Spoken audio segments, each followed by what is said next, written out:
ಪಾತ್ರದ dialogue female fans ನಿಮ್ಗೆ almost ಇರೋಂಥದ್ದು ಹಿಂದೆ ಸಹ ಆ ಡೈಲಾಗ್ಗಳನ್ನ ಈಗಲೂ ಸಹ ಗುಣುತ್ತಿರೋದು ಟ್ರೆಂಡಿಂಗ್ ನಲ್ಲಿ ಇರೋದು. ಆ ರೀತಿ ಅಂಬಿಕಾ ಪಾತ್ರಕ್ಕೆ ತೂಕವಾದಂತಹ ಒಂದಷ್ಟು ಡೈಲಾಗ್ಸ್ ಇದೆ ಖಂಡಿತ ಇದೆ. ಅದು ಒಂದು ಮೋನೋಲಾಗ್ ಕೂಡ ಇದೆ ಸಿನಿಮಾದಲ್ಲಿ. ಆ ಮೋನೋಲಾಗ್ ಐ ಥಿಂಕ್ ತುಂಬಾ ಜನಕ್ಕೆ ಅದು ಇಮೋಷನಲ್ ಮಾಡುತ್ತೆ ಅಂಡ್ ಅದನ್ನ ಅವರು ಕ್ಯಾರಿ ಫಾರ್ವರ್ಡ್ ಮಾಡ್ಕೊಂಡು ಹೋಗ್ತಾರೆ ಸಿನಿಮಾದಲ್ಲಿ. ಅದ್ ಸಿನಿಮಾ ಬಿಟ್ಟು ಹೋದಾಗ ಅದು ಅವ್ರ ತಲೆಯಲ್ಲಿ ಉಳ್ಕೊಳತ್ತೆ. ಅದ್ ಬಿಟ್ಟು ಜಾಸ್ತಿ ಮಾತಾಡೋಕ್ಕಿಂತ ಜಾಸ್ತಿ ಇಮೋಟ್ ಮಾಡುವಂತ ಕ್ಯಾರೆಕ್ಟರ್ ಅಂಬಿಕಾ ಅನ್ನೋ ಪಾತ್ರ. ತುಂಬಾ ತೂಕವಾದ ಒಳ್ಳೊಳ್ಳೆ ಮಾತಿದೆ ಅವ್ರದ್ದು. ನನಗಿಲ್ಲ ಆಕ್ಚುಲಿ ಅಷ್ಟು ಒಳ್ಳೆ ಮಾತು. ಅವ್ರು ಚೆನ್ನಾಗಿದೆ, ಒಳ್ಳೊಳ್ಳೆ ಪ್ರಶ್ನೆ ಇರ್ತಾರೆ, ಏನ್ ದೊಡ್ಡ ದೊಡ್ಡ ಮಾತುಗಳೆಲ್ಲ ಆಡ್ತಾರೆ. ಎಜುಕೇಟೆಡ್ ಅವಳು ಕ್ಯಾರೆಕ್ಟರ್. ಅಶೋಕ ಮತ್ತೆ ಅಂಬಿಕಾ ಇಬ್ರು ಓದ್ಕೊಂಡವ್ರು, ತುಂಬಾ ಚೆನ್ನಾಗಿ ಮಾತಾಡೋರು. ಒನ್ ಮೋರ್ ಥಿಂಗ್ ಏನಂದ್ರೆ, ಸುಮ್ಮನೆ ಒಂದು ಎಕ್ಸಾಂಪಲ್ ಇವ್ರು ಮಾತಾಡೋದಕ್ಕೆ ಸೇರಿಸ್ತೀನಿ ನಾನು. ಈಗ ನಮ್ಮ ತಾಯಿ ಆಗ್ಲಿ, ಈಗ ನಮ್ಮ ಮನೆಯವರಾಗ್ಲಿ, ಅಥವಾ ನಮ್ಮ ಹೆಣ್ಮಕ್ಳುಗಳಾಗ್ಲಿ ಮನೆಯಿಂದ ಆಚೆ ತಲೆ ಎತ್ತು ನೋಡೇ ಇಲ್ವೇ?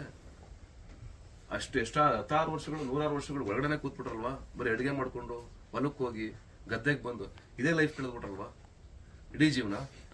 ಅಂದ್ರೆ ಪ್ರಶ್ನೆನೇ ಮಾಡಕ್ ಬಿಡ್ಲೇ ಇಲ್ವೇ ಸಮಾಜ? ಮಾಡಿದ್ರು ಅಯ್ಯೋ ಎಷ್ಟು ಮಾತಾಡ್ತಾಳೆ, ತುಂಬಾ ಮಾತಾಡ್ತಾಳೆ ಅನ್ನೋ ಟ್ಯಾಗ್ ಲೈನ್ ಸಪ್ರೆಸ್ ಮಾಡ್ಬಿಟ್ರಲ್ಲ. ಆಮೇಲೆ ಈಗ ಬರ್ತಾ ಇದಾರೆ. ಏನ್ ಗೊತ್ತಾ, ಆ ಭಯದಿಂದ ಆಚೆ ಬರ್ಬೇಕು ಅಂತ 1000 ವರ್ಷ ಹಿಡಿತಿದೆ. ಯಾಕೆಂದ್ರೆ ನಿಮ್ಗೆ ಜೀನ್ಸ್ ಅಲ್ಲಿ ಪಾಸ್ ಆಗಿರುತ್ತೆ ಒಂದು ಭಯ. ಒಂದು ಫಾರ್ ಎಕ್ಸಾಂಪಲ್ ನಂಗೆ ಗೊತ್ತಿಲ್ಲ, ಈ ನಾಯಿದೊಂದು ಸೈಕಾಲಜಿ ಇದೆ. ನಾಯಿ ಓಡಾಡ್ಬೇಕಾದ್ರೆ ಈ ಬೈಕ್ ಹೋಗ್ತಾ ಇರ್ಬೇಕಾದ್ರೆ ಬೊಗಳುತ್ತಲ್ಲ, ಯಾವ್ದೇ ಬೈಕ್ ಬಂದ್ರೆ ಒಟ್ಟಿಸ್ಕೊಂಡು ಹೋಗ್ತಾವ ನಾಯಿಗಳು. ಕಾರ್ ಬಂದ್ರೆ ಯಾಕೆ ಅಂತ ನಾನು ತುಂಬಾ ಸಲ ಪ್ರಶ್ನೆ ಇತ್ತು ನನಗೆ. ಯಾಕೆ ಅಟ್ಟಿಸ್ಕೊಂಡು ಹೋಗ್ತೇವೆ? ನಡ್ಕೊಂಡು ಹೋಗೋರ್ಗೆ ಏನು ಮಾಡಲ್ಲ. ಈ ಬೈಕ್ ಮತ್ತೆ ಕಾರ್ ಹೋಗ್ಬೇಕಾದ್ರೆ ಯಾಕೆ ಅಟ್ಟಿಸ್ಕೊಂಡು ಹೋಗ್ತೇವೆ ಅಂತ ನಾನು ರಿಸರ್ಚ್ ಪ್ರಕಾರ ಒಂದು ಏನಂತಂದ್ರೆ, ಅದರ ಹಿಂದಿನ ಯಾವುದೋ ಒಂದು 5-6 ಜನರೇಷನ್ ಹಿಂದೆ ಗುದ್ದಿರುವಂತ ಬೈಕು ಅದರ ಮೆಮೊರಿ ಪಾಸ್ ಆಗಿರುತ್ತಂತೆ ಈ ನಾಯಿಗೆ. ಆ ಮೆಮೊರಿ ಪಾಸ್ ಆಗಿ ಅದು ಇದು ಯಾವ್ದೋ ಬೈಕ್ ಹೋಗ್ತಾ ಬೊಗಳ್ತಾ ಇರುತ್ತೆ. ಎಲ್ಲಾ ನಾಯಿಗಳು ಬೊಗಳ್ತವೆ. This the psychology. ಎಷ್ಟೋ ವರ್ಷ ನೀವು ಸಪ್ರೆಸ್ ಮಾಡಿ ಆದ್ಮೇಲೆ ಇವತ್ತಿನ ಹೆಣ್ಮಕ್ಳು ಬಂದು ರಪ್ಪಂತ ಒಂದೇ ಸಲಕ್ಕೆ ಹಿಂಗ್ ನಿಂತ್ಕೊಂಡ್ಬಿಡಿ ಅಂತಂದ್ರೆ ನಿಂತ್ಕೊಳಕ್ ಆಗಲ್ಲ. ಸಮಾಜ ಹಂಗ್ ಮಾಡಿದೆ. ಯಾವ್ದೇ ತಪ್ಪುಗಳು ಬಂದ್ರು, ಫಸ್ಟ್ ಮರ್ಯಾದೆ ವಿಷಯ ಬಂದ್ರೆ, ಗೌರವದ ವಿಷಯ ಬಂದ್ರು, ಎಲ್ಲಾ ವಿಷಯಗಳಿಗೂ ಬರೀ ಹೆಣ್ಮಕ್ಳನ್ನ ಬ್ಲೇಮ್ ಮಾಡೋದು, ನಾಟ್ ಗಂಡ್ ಮಕ್ಕಳು. ಅದನ್ನೇ ಕೇಳೋದು ಅಂಬಿಕಾ.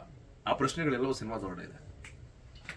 ಅದು ಅವಾಗ ಅನಿಸ್ತದೆ ಹೆಣ್ಮಕ್ಳಿಗೆ, ಹೌದಲ್ವಾ, ನಾನು ಯಾವತ್ತು ಪ್ರಶ್ನೆ ಮಾಡಿಲ್ಲ, ನನ್ನ ಮನೆ ಒಳಗೆ ಹೆಂಗೆ ಬದುಕ್ಬಿಟ್ಟೆ, ಎಂತ ದುರಂತ ಅಲ್ವಾ ಅದು. ಈಗ ನನಗೆ ತುಂಬಾ ನೋವಾಗಿ ತುಂಬಾ ಸಲ ಗಿಲ್ಟ್ ಆಗುತ್ತೆ. ಯಾಕೆ ನಮ್ಮ ತಾಯಿ ಒಂದ್ ಸಿನಿಮಾ ಥಿಯೇಟರ್ಗೆ ಹೋಗ್ಲಿಲ್ಲ, ಇಡೀ ಲೈಫ್ ಹಂಗೆ ಕಳೆದ್ಬಿಟ್ಟು ನನಗೆ ಪ್ರಜ್ಞೆ ಬಂದ್ಮೇಲೆ ಗೊತ್ತಾಯ್ತು ನನಗೆ, ಅಡುಗೆ ಮನೆಯಲ್ಲೇ ನಿನ್ ಲೈಫ್ ಎಲ್ಲ ಕಳೆದ್ಬಿಟ್ಟಲ್ಲವ ಅಂತ. ಅದು ಪೇಯ್ನು. ಆ ಪೇಯ್ನ್ಗೆ ಉತ್ತರಗಳಾಗಿ ಬರವಣಿಗೆ ಇದೆ. ಅದೆಲ್ಲ ಬ್ಯೂಟಿಫುಲ್ ಆಗಿರುತ್ತೆ, ಆ ಮೆಚುರಿಟಿ ಇರುತ್ತೆ, ಅಂಡ್ ಆ ಸ್ಟ್ರಾಂಗ್ ಆದ ಕ್ಯಾರೆಕ್ಟರ್ ಇರುತ್ತೆ.